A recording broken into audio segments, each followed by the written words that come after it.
जय हो गौरी माई, जय हो गौरी माई।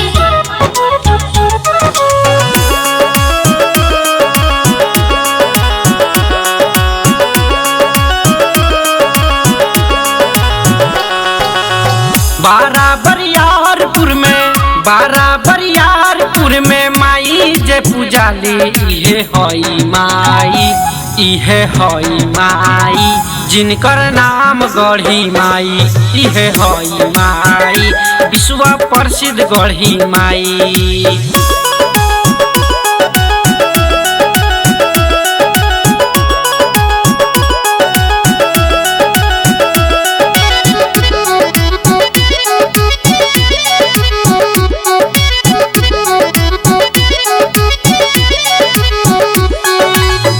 साल पर मेला एक बार लागे, देशों विदेशों में खूब महिमा जागे, देशों विदेशों में खूब महिमा जागे।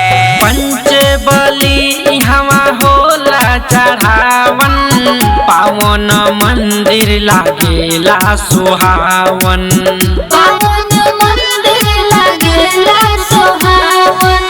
भाखल परे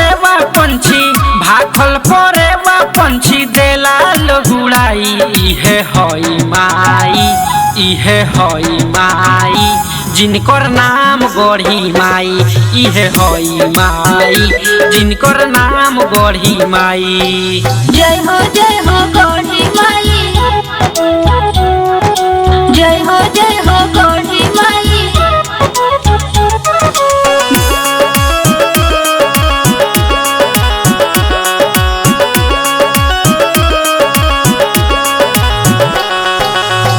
ऐसा नजारा तू देखले ना हो खबर, देखब त आवे लगब रुकले ना रुकब, देखब त आवे लगब रुकले ना रुकब।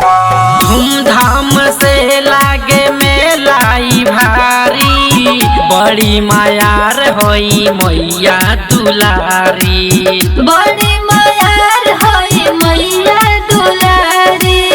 हमरा ही डी के दीपेंद्र करेले पूजाई, इहे हई माई, इहे हई माई जिनकर नाम गढ़ी माई, इहे हई माई जिनकर नाम गढ़ी माई। बरियारपुर में माई जे पूजाली, इहे हई माई, इहे हई माई जिनकर नाम गढ़ी माई, इहे हई माई विश्व प्रसिद्ध गढ़ी माई।